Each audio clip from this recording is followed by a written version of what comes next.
ini soal Iwas alias Agus Buntung. Ada korban mahasiswa, dia melaporkan bahwa dia telah dilecehkan. Dia itu kan tangannya dua-duanya buntung ya Bang. Jadi pertanyaan netizen nih, secara logika gimana caranya orang buntung melecehkan? Cuman kan dari kesaksian ada katanya ini faktor manipulatif dan psikologi. Itu Abang gimana menanggapinya Bang? Jadi saya paham tentang psikologi. Sebenarnya kalau memang psikologi itu digunakan untuk mempengaruhi seseorang, untuk menyerahkan sesuatu, lalu untuk memberikan sesuatu hal, suatu barang, bahkan yang paling fatalnya adalah memberikan suatu kehormatan dari seorang wanita kepada seorang pria, itu sangat memungkinkan untuk dilakukan. Nah, jadi sebenarnya persoalan ini adalah sebuah persoalan yang tugas beratnya ada di penegak hukum, kepada Polri, tindakan apa yang ingin diambil. Tapi yang pasti, secara psikologi seseorang ketika mengucapkan kalimat-kalimat yang dapat mempengaruhi, membuat keyakinan seseorang, membangkitkan rasa percaya, sehingga akhirnya orang tersebut membutuhkan sosok daripada orang yang memberikan kalimat-kalimat itu, memberikan ungkapan-ungkapan manipulatif itu, maka itu cenderung orang tersebut biasanya akan rela, akan ikhlas memberikan sesuatu hal begitu, akan dengan niat yang baik pula memberikan sesuatu hal kepada orang yang manipulatif itu begitu. Maka gue kasih contoh, misalnya apalagi orang yang mohon maaf disabilitas begitu, bertemu dengan kita, ketika dia memberikan kalimat-kalimat gitu ya, memberikan ungkapan-ungkapan, menceritakan tentang hidupnya, secara tidak langsung dari mata kita akan melihat keadaan yang saat ini ia alami. Dari keadaan itu pula tentunya apapun yang dia ucapkan kepada kita secara otomatis akan membuat kita itu percaya, akan membuat kita itu terhanyut di dalam kesedihan yang ia miliki, di dalam kejadian-kejadian apa yang pernah ia alami, sehingga kita terbawa ke dalam imajinasi yang ia miliki begitu. Dan itu sering terjadi, itu kerap terjadi karena cenderungnya manusia akan melihat keadaan seseorang tanpa mengetahui isi hati. Jadi kadang-kadang kita kalau ketemu dengan seseorang, yang kita lihat adalah fisiknya terlebih dahulu. Kita akan melihat bagaimana seseorang itu berucap. Hal ini sama juga misalnya ada seorang pria atau wanita yang memiliki penampilan yang menarik dengan gaya yang luar biasa, mungkin juga dengan flexing, dia mungkin membawa kendaraan mewah begitu ya. Dengan kendaraan mewah mungkin orang-orang akan berpikir bahwa ini orang kaya,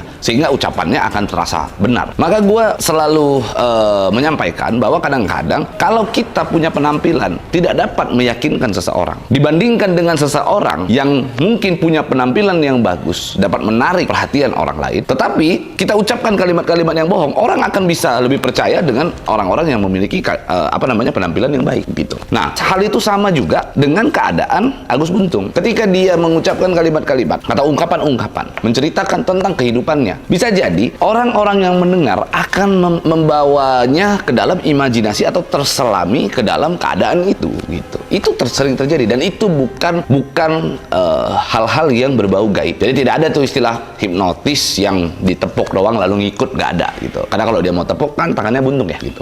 Jadi intinya dari ucapan sangat mungkin sekali untuk hal itu dilakukan. Tapi kan kembali lagi, kewenangan dalam penyidikan suatu persoalan ada pada penyidik Polri, sehingga Polri harus sangat berhati-hati di dalam mengambil setiap langkah-langkah hukum, tindakan-tindakan hukum terhadap persoalan ini begitu. Nah, terkait dengan Agus, bagaimana sih sebenarnya proses daripada hukum yang nanti akan ia jalani? Memang ini akan sedikit ambigu. Ambigunya begini, kondisi Agus saat Agus Buntung ya, Agus ini mengalami keadaan yang disabilitas, sehingga ia mampu membuat suatu persepsi di masyarakat bahwa dia untuk membuka celana sendiri saja tidak mampu, kan begitu. Bagaimana untuk membuka celana orang lain? Itu ada persepsi yang ia mampu timbulkan kepada pihak lain, kan begitu. Bagaimana sisi daripada ia melakukan pelecehan secara paksa begitu. Sehingga hal ini akan mengerucut kepada sebuah kejadian yang mana adanya suka sama suka, mau sama mau. Ini akan terjadi di sana. Nah, maka yang dapat menjerat Agus adalah wanita-wanita yang dilecehkan, yang mana memiliki usia yang belum cukup umur, artinya masih di bawah umur. Itu yang mungkin mampu menjerat Agus. Kalau yang sudah dewasa, tentunya meskipun dia menggunakan kalimat-kalimat yang manipulatif, menggunakan kata-kata yang manipulatif, tetapi pada saat kejadian tersebut, kalau memang manipulasi kata-kata tersebut mampu mempengaruhi wanita ini. Dan akhirnya wanita atau korban tersebut ternyata menyetujui, sepakat untuk melakukan suatu hubungan. Ya tentunya itu masuk di dalam kategori suka sama suka atau mau sama mau. Bila mana kejadian tersebut telah dilalui, lalu si wanita ini akhirnya merasa menyesal, maka tidak bisa dikatakan bahwa itu adalah sebuah pelecehan. Karena pada keadaan itu pula, akhirnya wanita tersebut atau korban tersebut memutuskan, dia membuat